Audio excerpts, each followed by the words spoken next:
Halo,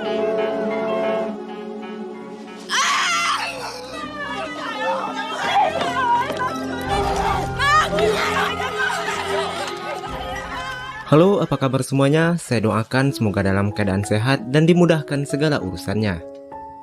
Di video kali ini saya akan kembali menceritakan sebuah film yang berdasarkan kisah nyata saat terjadinya Perang Vietnam pada tahun 1966. Film ini berjudul Casualties of War yang dirilis pada tahun 1989 dan mengacu pada kasus pemerkosaan wanita muda yang dilakukan oleh tentara Amerika. Berdasarkan kejadian tersebut, seorang sutradara, Brian De Palma, mengangkatnya ke layar lebar, yang mengalami beberapa perubahan, baik nama maupun tempat kejadian. Jadi setelah tahu sedikit latar dari film ini, langsung saja kita masuk ke ceritanya.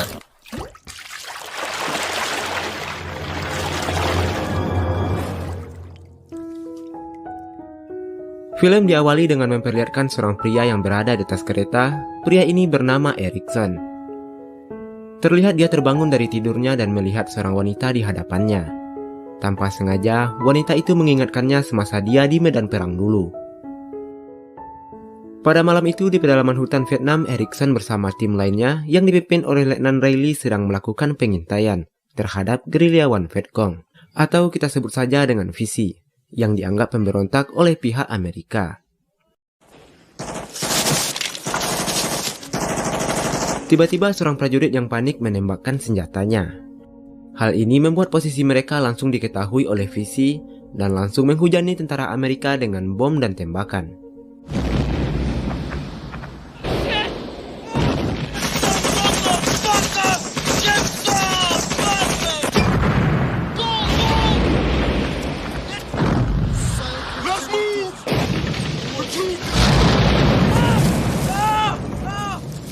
Erickson juga berlari menyelamatkan diri. Tiba-tiba dia terperosok dalam lubang yang ternyata itu adalah terowongan persembunyian para gerilyawan VC. Dan salah seorang VC yang berada di dalam terowongan mengambil pisau dan akan menikam Erickson. Beruntungnya pemimpin regu Erickson yang bernama Sersan Tony berhasil menyelamatkannya. Dan untuk kedua kalinya Erickson diselamatkan oleh Tony. Keesokan harinya mereka keluar dari hutan dan melewati sebuah desa. Letnan Riley menanyakan lokasi persembunyian para VC. Namun orang itu hanya warga kampung biasa yang tidak mengerti apa yang mereka katakan.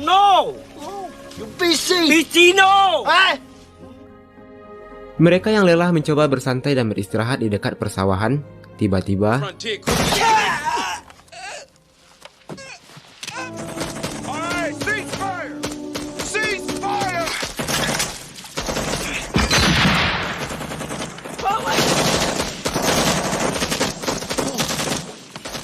serangan itu menyebabkan Brownie tertembak dan kehilangan banyak darah. Rupanya desa yang selama ini mereka yakini aman, ternyata menyembunyikan para gerilyawan VC.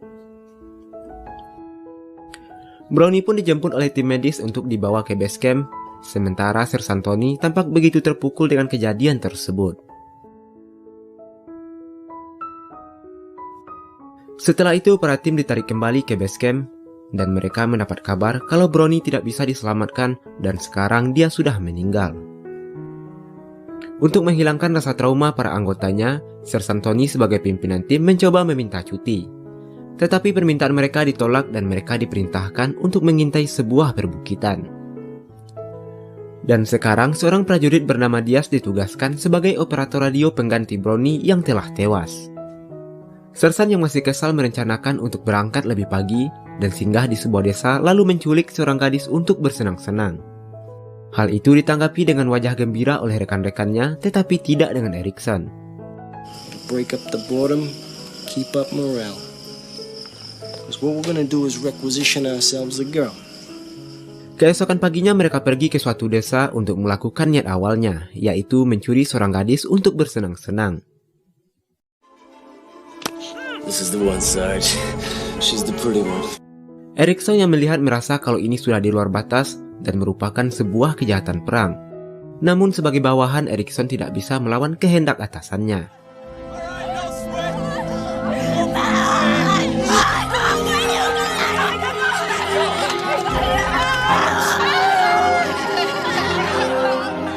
Sementara orang tua si gadis hanya bisa menangis dan memohon untuk membebaskan anaknya. Dan warga yang melihat tidak seorang pun berani melawan tentara Amerika.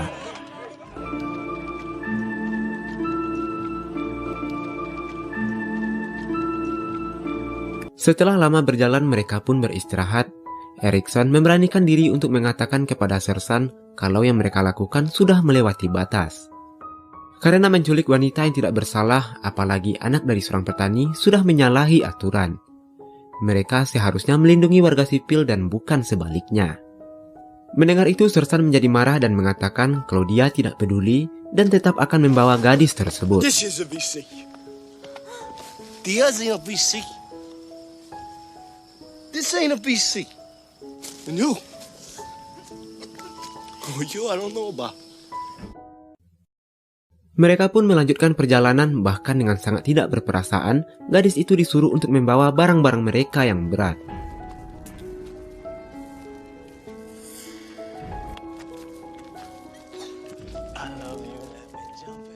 Hingga sampailah mereka di sebuah gubuk tua.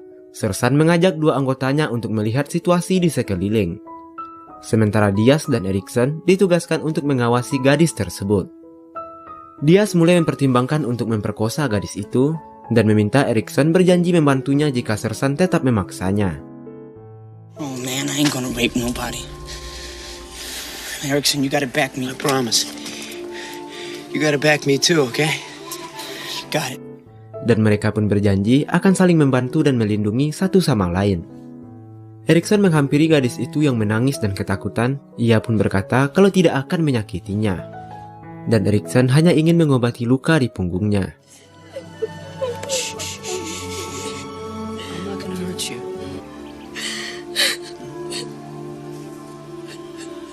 Don't.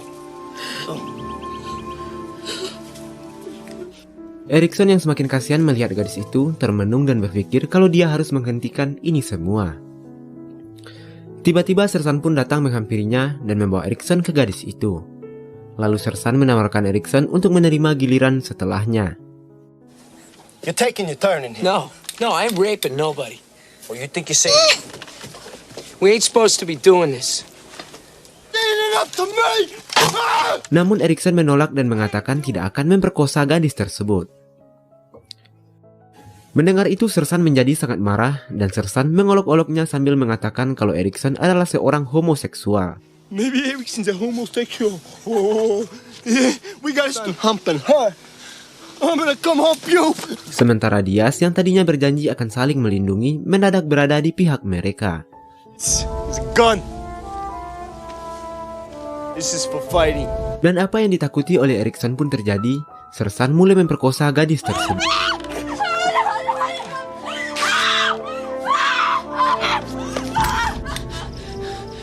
Erikson yang tidak bisa berbuat apa-apa pergi menjauh dari sana.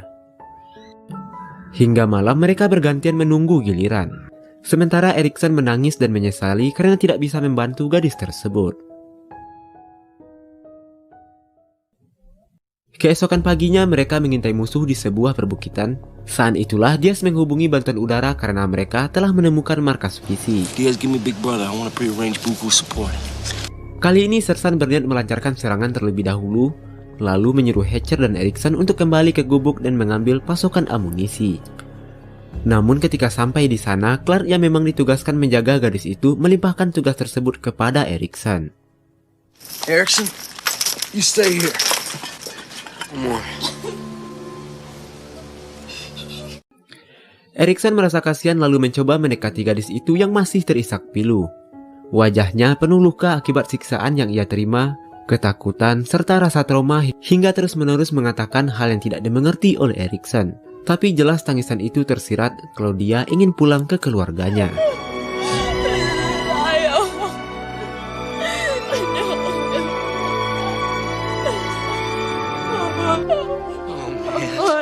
Oh man, you're burning up. I'm sorry. Karena kasihan, Erikson pun mencoba memberikannya minum dan makanan. It's okay, good. I don't understand. I'm sorry. Di sisi lain, Clark yang baru tiba kembali diperintah oleh Sersan untuk menjemput Erikson dan gadis tersebut. Sementara itu, Erikson berhasil meyakinkan gadis itu untuk ikut bersamanya. Tetapi dia tidak bisa mengantarkannya sampai ke desa karena ia akan dianggap keluar dari tugas dan gagal menyelesaikan misinya. Tapi saat mereka akan pergi, tiba-tiba Clark mengetahui rencana mereka dan tidak ada pilihan lain mereka bersama-sama pergi ke perbukitan. Reserve wants everything and everybody up top. You shut the fuck up. Gadis itu yang dalam keadaan sakit, dia terus-terusan batuk, lalu Clark menyumpal mulutnya agar posisi mereka tidak diketahui oleh musuh. Di luar dugaan mereka, helikopter bantuan datang lebih cepat. Sontak saja Sersan panik dan takut ketahuan aksi busuknya. Dia memerintahkan Erikson untuk membunuh gadis itu. Jelas saja Erikson tidak mau melakukannya. Lalu menyuruh Hatcher, tapi dia juga tidak mampu melakukannya. Dan akhirnya Sersan menyuruh Diaz untuk membunuhnya.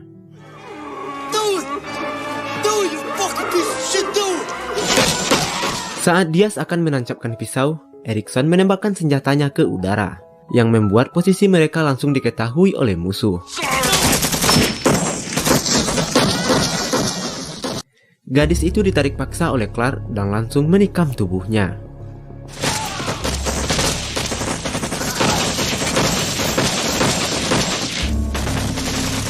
Meski sudah terluka parah, gadis itu masih sanggup berdiri.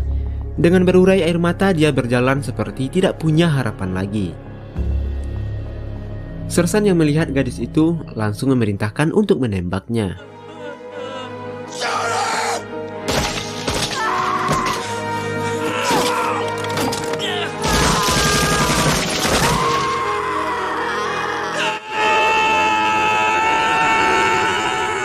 Dan gadis itu pun meninggal di sana. Sementara itu, bantuan udara yang sudah sampai langsung meluluhlantakkan seluruh musuh.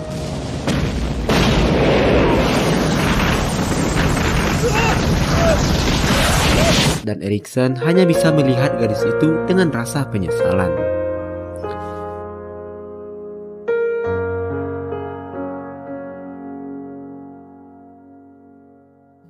Singkat waktu, Erikson terbangun di rumah sakit base camp. Dia langsung pergi mencari temannya dan menceritakan semua yang telah dialaminya. Tiba-tiba Clark menghampirinya dan mengancam Erikson untuk tidak menceritakan semua yang mereka lakukan.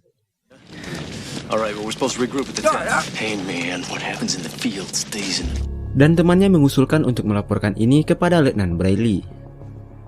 What happened is the way things are. Namun harapannya pupus seketika saat Letnan Bradley mengatakan jika hal ini merupakan suatu sistem yang biasa terjadi, dan menyuruh Erikson untuk melupakan dan seolah-olah tidak pernah terjadi. Disitulah dia merasa jika laporannya berujung buntu, dia justru berakhir ditugaskan di tim yang berbeda. Saat di perjalanan, dia bertekad akan terus mengusut hal ini dan bahkan akan melaporkannya langsung ke Kapten Hill. Meski ia tahu bahwa di dunia militer tidak bebas melaporkan kepada petinggi, tapi dia tetap bertekad untuk melaporkannya.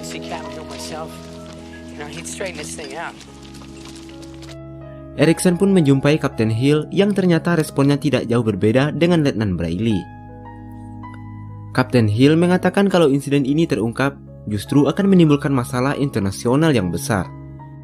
Dan juga mengatakan kalau Erikson tidak perlu membocorkan hal ini karena akan mempermalukan militer Amerika. You don't tell me shit about screaming, boy. I've heard a lot of fucking screaming in this country. You don't mind that, do you? And if you do, fuck you. Yes. A man like you, wife, baby daughter. Be pissed off, wouldn't you? I'd be looking for a little payback. I'm going to transfer you out of my company, Erikson. He saved yours.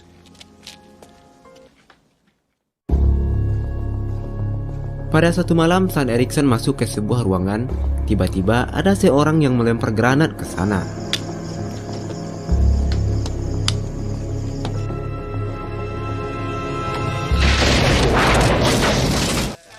Seseorang yang ingin membunuh Erikson, dan dia langsung mengetahui siapa dalang di balik semua ini. Dia langsung menghampiri. Dengan perasaan yang marah, Erikson pun langsung menghajarnya. What happened?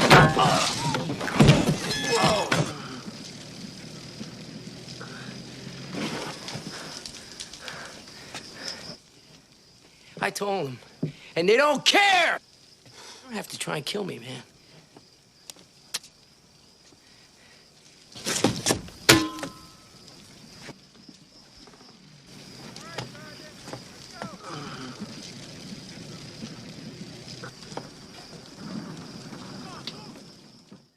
Beberapa hari kemudian Erikson duduk menyendiri, lalu dia dihampiri oleh seorang pria yang ternyata dia adalah pendeta angkatan darat.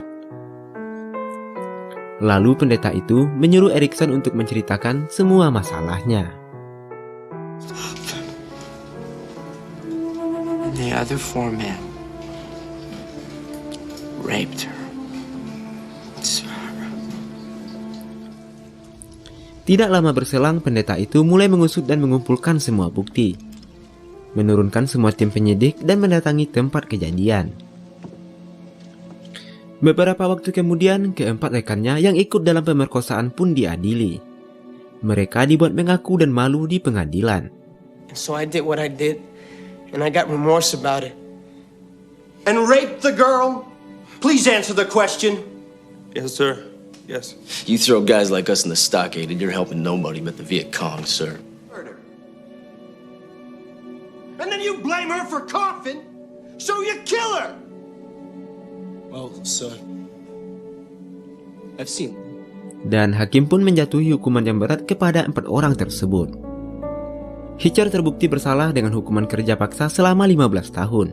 Begitu juga dengan Diaz dijatuhi hukuman kerja paksa selama 8 tahun. Sedangkan Clark mendapat hukuman seumur hidup karena pembunuhan berencana.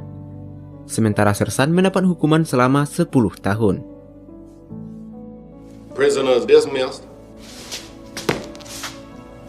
It's off his shit. And if I was them, I'd be pissed off, wouldn't you? I'd be looking for a little pay. Di akhir film terlihat Erikson terbangun dari tidurnya. Sesaat setelah kereta berhenti melaju, wanita itu turun dan tanpa sengaja meninggalkan selnya. Dia berlari dan menyerahkannya ke wanita itu dan dia pun berterima kasih. Lalu wanita itu menanyakan, apakah aku mengingatkanmu pada seseorang? Lalu film pun selesai.